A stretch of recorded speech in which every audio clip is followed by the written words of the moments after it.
for me, although I know he's working already.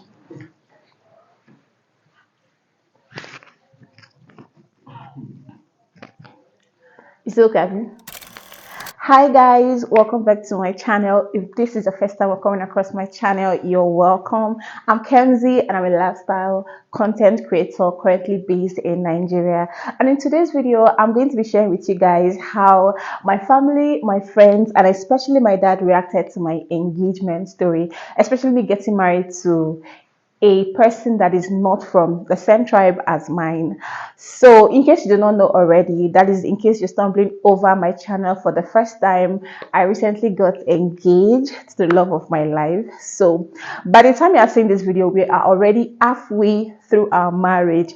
It's just remaining the big ceremony. So, when I got engaged, before I actually got engaged, I already told my family and my friends that I was going to be getting married to the love of my life. Because, of course, before the engagement proper, like before the actual proposal, that it is expected that the two parties already have come to conclusion that they want to spend their lives together. So I had this conversation with my partner and we were very compatible with it. I mean, I was very happy. So I told my parents.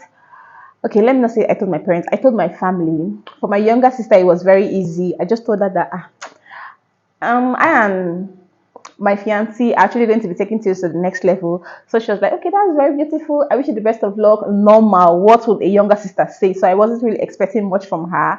I told my elder sister. My elder sister was in full support. She was 101 ready for everything. So it was quite easy for her.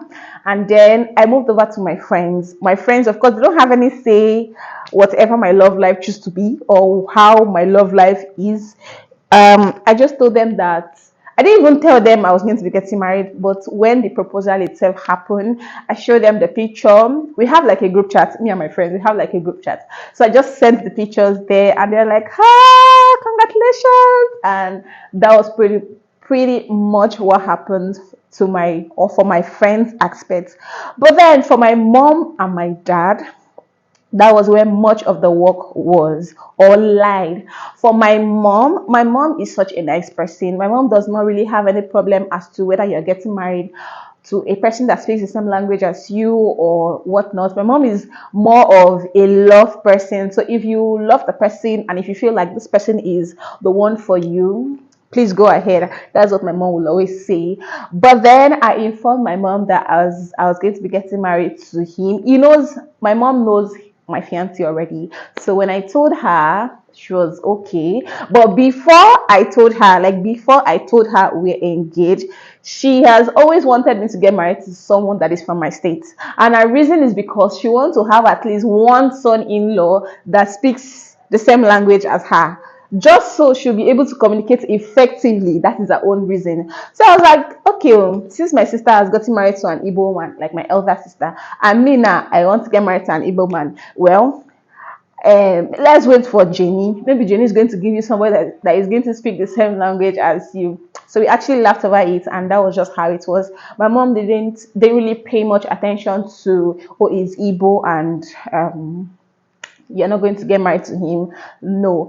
But for my dad, it was a very, very different ball game. I don't know who offended my dad that is Igbo, but I know that there are two tribes that my dad does not like. Not like he does not like, but I just feel like it feels like I don't know what it feels like. But I just know that you see Yoruba, you see Igbo. My dad does not like. I won't say my dad does not like them. I don't know what his reason is. Maybe one day I'll have to drag him to my channel to come and explain to us, because even me, I want to also know the reason why. But when I told my dad, I did not tell my dad I was going to be getting married over the phone. I told my mom to help me tell her husband that I have seen the person that I want to get married to. And my mom was like, me, I cannot tell him, oh, you have to come by yourself or you have to call him by yourself. So I was like, I cannot call this man and be telling this. I cannot call him and be telling him this kind of thing over the phone. I know how my dad is. I know that he values seeing you more. Like if you tell him something over the phone, like something as serious as that, he might think you are joking. But if he sees you and he's seeing your facial expression, he's going to know that okay, this girl actually means business. So I was in a way, of course, I was in school. So I told my mom to tell my dad, and she bluntly refused, telling me that she come and tell him by myself. So I was like, okay, that means I'm going to look for one day and come so I can break the news. So I finally checked for a date I was very convenient with, and then I traveled to Uyo to meet him to break the news. To break the news. When I got there, it was another different thing. I am a very shy person. Like when it comes to talking about men and boys, I'm a very shy person, especially with my dad. My dad is a person that he doesn't like boys talk. He doesn't want to hear you talking about boys. But then he expects you to eventually get married. So how are you supposed to get married if you don't have any boy in your life? So I think that one is an African mentality. Like the African parents don't want you to have anything to do with boys, don't want to hear that you have a boyfriend, but somehow they expect you to get married someday. So I went, and then one early morning, I told my mom and Jay that today is the day I'm going to tell him. So you people should please support me. So one early morning, I called my dad to the parlor and we sat down, and I was like, there's this person that I like, and I feel like I am ready. So we are going to be getting married. And my dad was like, okay. So where is he from? I said, okay, that was not the first question he actually asked me. He actually asked me if I like the person. I said, yes, I liked him. And then he asked me if the person likes me. And then I said, yes, he likes me. And then he asked me if he goes to church, like if he attends our church or if he goes to church. I said, yes, he goes to church. He was like, okay, so where is he from? And I told him that he's from Imo State. Ha! I said he's from Imo.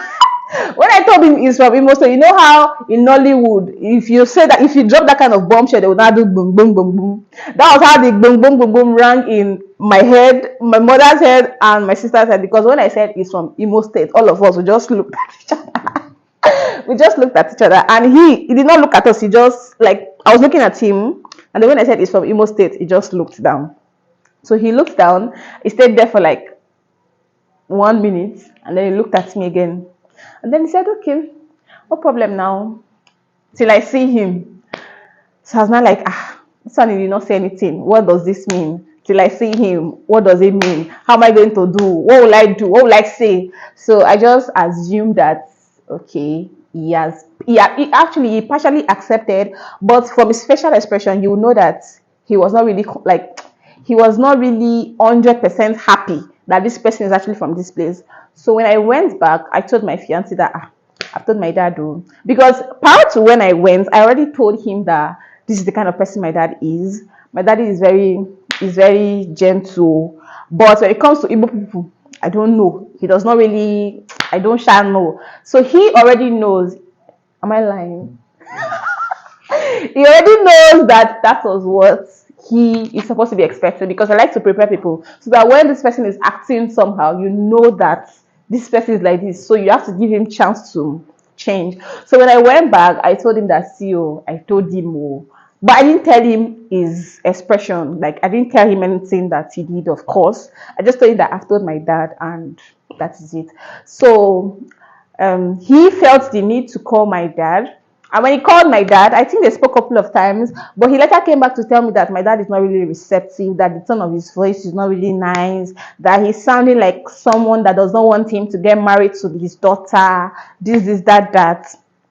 Me, I knew that was how my dad is going to behave, because my dad I've never introduced anybody to my dad as per this is my boyfriend, or not even the boyfriend. I've never introduced anybody to my dad. So that is how my dad was supposed to react, coupled with the fact that he's from one of my dad's least favorite states. So when I heard it, I was like, okay, you just have to try now. It's this first time, so we don't expect much. I don't really have a relationship where I tell my dad about my relationships. I don't know if that, well, it differs for different people, but in my own home, we don't talk anything about relationship with my dad, because he doesn't even give you the green flag to want to discuss anything of such to him. So it is something we keep private. But if it's for my mom, She knows everything. She knows at least to some extent. And because of that, she's also open to telling you that, okay, I don't like this person. This is how this person is. But I like this person, or this person should actually change. My dad, you will not know what he's even thinking, because he will not even say it. Because we too will not share, and then he too, he won't share. So as time went on, I encourage my fiance to actually keep, like, that is the expected outcome. That is what you should expect, because you know this is how he is and this is what he feels about your tribe. So I don't know. So with time, everything did not go well. Let me not even exaggerate it. But then when he came officially to my place with his people for the introduction, and then progress was made, my dad actually started, according to my fiancé, he told me that my dad was even laughing with him and calling him my in-law. So when I heard that part, I was like, okay, that's nice. You see, it's actually changing. So my dad was not in support. Like, my dad did not like the tribe, not him. My dad did not like the tribe before, but as he saw him and they talked over time, he saw him a couple of times, and then he saw that he was serious about getting married to his child. He had no other option than to start opening his arm to his future son-in-law. So that was pretty much what happened. So one thing you should know is that inter-tribal marriage, especially in Nigeria, to some parents is actually it's something they are not used to. You know, growing up, when they were growing up, they were used to getting married to somebody from their tribe, just so that they have this idea that if I'm getting married to somebody that is, for example, me, if I'm getting married to somebody that is from Akwa-Ibom, my children will grow to know my language more, will have a certain kind of communication level, will be bonded in a certain kind of way. But is it about the tribe? Is it about the language? I can still get married to someone. I've seen people success. I've seen people that have gotten married to the same tribe, and then there is no bond, there's no love, there's no relationship as such. And I've seen people that have gotten married to another tribe, and it has actually turned out to be one of the most perfect. So I personally feel like that should not be a thing, although it is not a thing. But our parents, some of our parents, is actually a thing. So I'm admonishing all the parents, all the grandmothers, all the grandfathers, all the mothers that are watching out there. For the Igbo people, I know that some Igbo people do not actually like their girls marrying somebody that is not from Igbo. And I think that is a very bad ideology. Many Igbo girls will refuse. I stand to be corrected, because I know Igbo people are going to come for me. But that is how it is. You'll see few Igbo girls getting married to a guy that is not Igbo. But then you see many Igbo guys getting married to other tribe girls. Is it like, it's true? It's like they used to give these Igbo girls, well, please give me that fan. That's not the topic for this. I'm just trying to say that intertribal marriage should not be stopped. Like, if you see two people that are in love, it should be encouraged. It should not be because this person is not from my tribe, then that's going to stop them.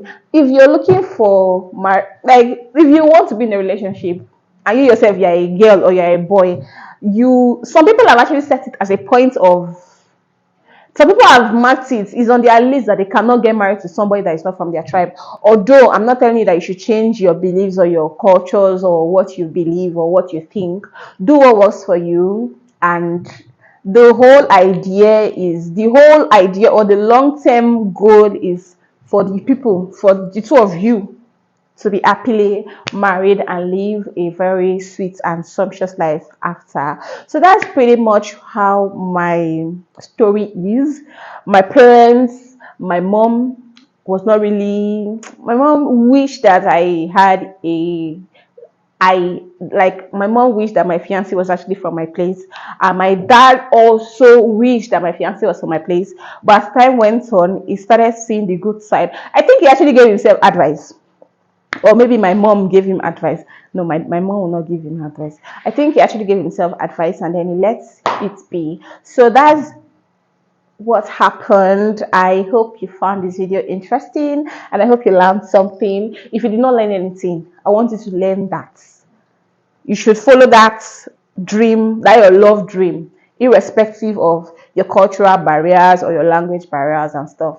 Thank you guys for watching. See you in my next video. Bye. Thumbnail.